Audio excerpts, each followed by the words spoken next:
Good morning and welcome to day one of Kyoto and Osaka adventures. We just got up. It was a bit of a slow morning. It's currently 8:49. We're going to head to the train station and take a train over to Osaka.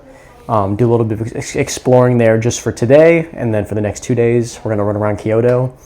Not much of a game plan today. Just kind of cruise around Osaka, see what we find, probably eat quite a bit of food as usual, and have a pretty good day.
It's the fact that even the public toilets have bidets.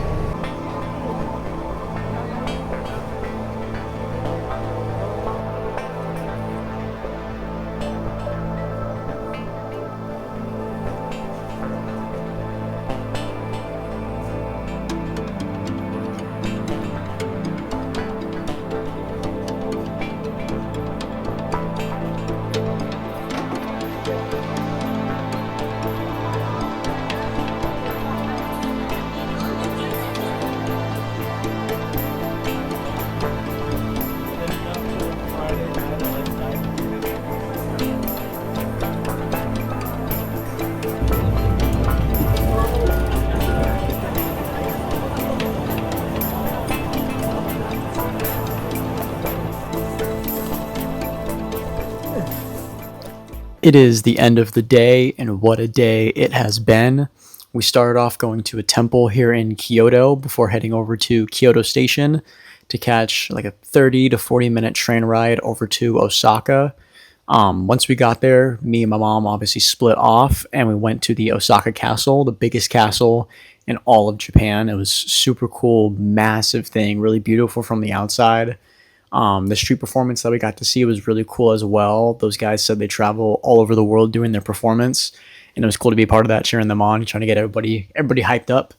After that, we went over to Dotonbori, the little street with the big running guy. Cool to see that. There was a lot of people there. Everything was very vibrant, especially later on at night when we went back one final time. We ended up getting food over there as well. Our friends over in Hiroshima, their big dish over there is a thing called okonomiyaki, and they said that they have a similar or the same thing over in Osaka, but they do it a little bit differently. So we wanted to try what their differences were compared to Hiroshima's. Consensus was we do like the Hiroshima one a little bit better, but the one in Osaka was great as well. After that, we went to that little temple that had the statue covered in moss. Really cool to do the little ritual. I really like the rituals that a lot of these temples and shrines have. It really spices up the things and makes it a little fun to kind of practice, what the tradition is. After that, we went to the little market that had a bunch of kitchen knives and kitchen tableware. I didn't get any knives, but I know exactly what I want to get for when I go tomorrow back to the Nishiki market. After that, we met up with everyone again, did some little bit more shopping before heading back to the station to get dinner before leaving. I got the best Wagyu I've ever had. And for all three of us to get Wagyu, it was cheaper than what like the minimum is back in America for one person, which is crazy. The prices here still blow my mind. We had a quick train ride back, and now we're back in the apartment. We have an early morning tomorrow. We'll want to get to this one spot before the crowd sets in so we can get everything, nice and scenic. So we're all settling down for the night, freshening up, and hitting the hay before the big day tomorrow. And it's going to be our last day in Kyoto. We're going to leave a little early on Tuesday. So we're going to try to bang out whatever we can get done tomorrow, finish up the last bit of shopping out here, and call it a night for tonight. Ohayo gozaimasu. Today is September 15th, 2025, and it is our first full day exploring Kyoto. It's currently 6:59 in the morning because we're going to go to one of the shrines that has hundreds of gates on the outside, and we're trying to go super early. Hopefully there's nobody there or minimal people there so we can get a really authentic view of what it's supposed to look like before all the crowds start to roll in later towards 9, they say. And then today I'm also planning on buying my chef's knife, which I'm super pumped for. I've been feeling them around and they're pretty light compared to what we have at home. So I'm super excited for how today's going to go, and it should be a good day.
Back from our quick little rendezvous to Fushimi and Inari Taisha. They had thousands of those orange torii gates there. It was really beautiful to see. Lots of fox statues, which are for business prosperity. The whole place was it was beautiful. There was tons of those gates. We did a nice little hike around the place. We didn't go all the way to the top, but we did a pretty good loop and saw a lot of the different gates that they had there. A lot of the shrines. They had something for each birth month, depending on what your animal was. But we decided to go before it got super crowded, and even getting there at 7:30, there were still more people than I expected to be there. And as we were leaving, it was like 9:15, 9:20, and there were tons of people there. So if you ever do make it to Japan, I highly recommend going super early as you can, because it does crowd up very fast. But if you go early enough, there's tons of places to take photos. The place was super nice. Now me and Mom just got back, and we're going to freshen up and then try to map a way to do as much as we can in Kyoto for the one full day that we're here. So I'm going to freshen up, and then we'll hit back on the road. Also want to show you, look at this bathroom. Not only does it have a bidet toilet, the bidet toilet opens when you walk in.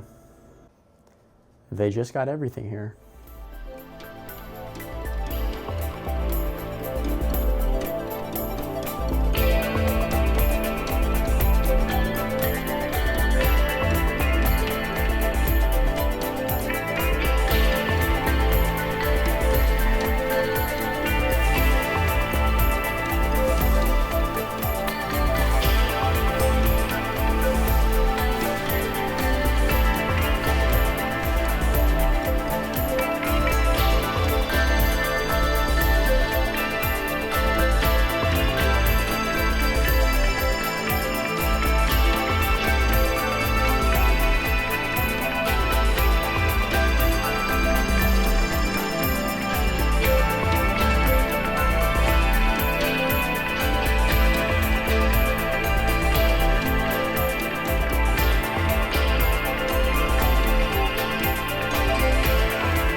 And that is a wrap to our full day in Kyoto.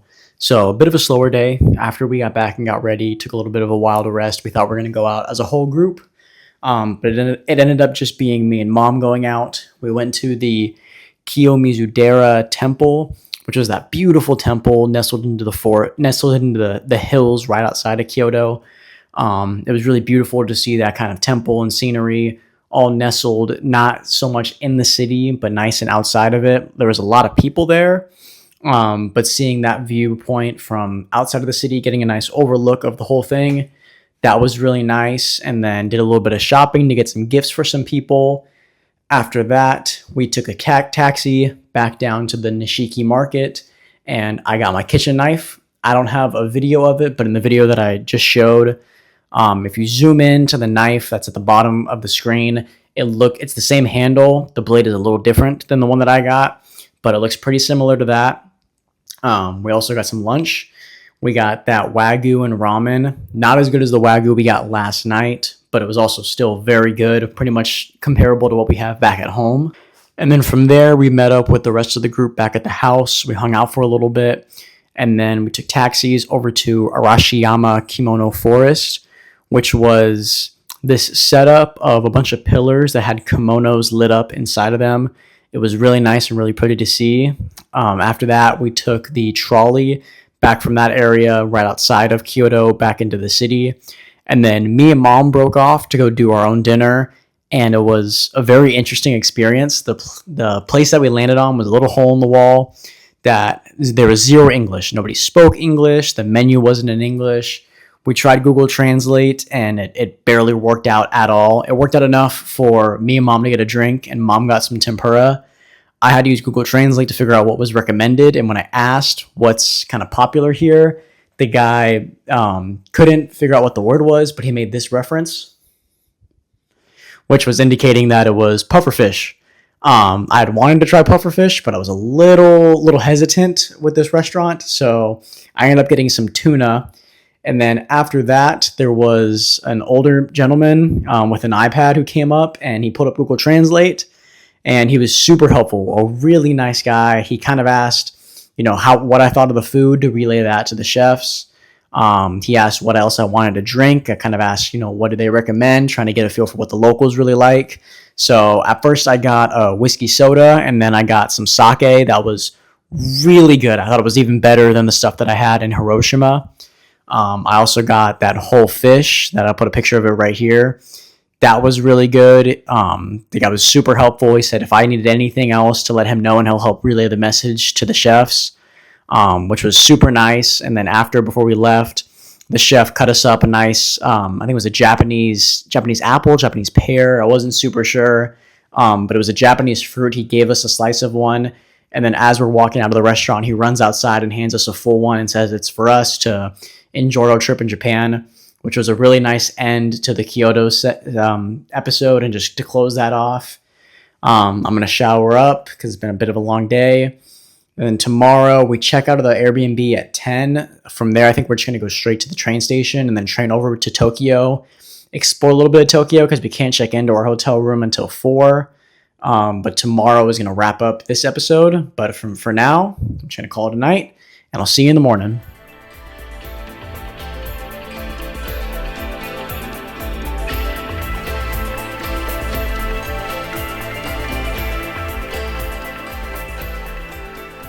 Konnichiwa. It is September 16th, 7:40 a.m. Also, my birthday. Doing a quick little run over to Lawson's to grab some food to eat before we send our bags away, and then head to the train station and head back to Tokyo for Disneyland tomorrow. So, going to be a hectic day, but we're starting off with breakfast.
that's going to be a wrap for the Kyoto episode. Pretty chill day. We just took the bullet train over here to Kyoto. Ubered over to the hotel. Took about 30 minutes. The hotel is insanely nice. It's probably the nicest Disney hotel I've ever seen. We'll start the parks tomorrow morning, bright and early, 8 a.m. We checked into the hotel, went and got some lunch. We ended up getting Red Lobster. It was not much better.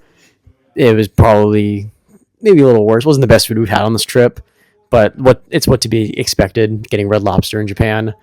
Came back after having lunch, and we took a little bit of a nap. Went and got some dinner. We had some soba noodles that were really good.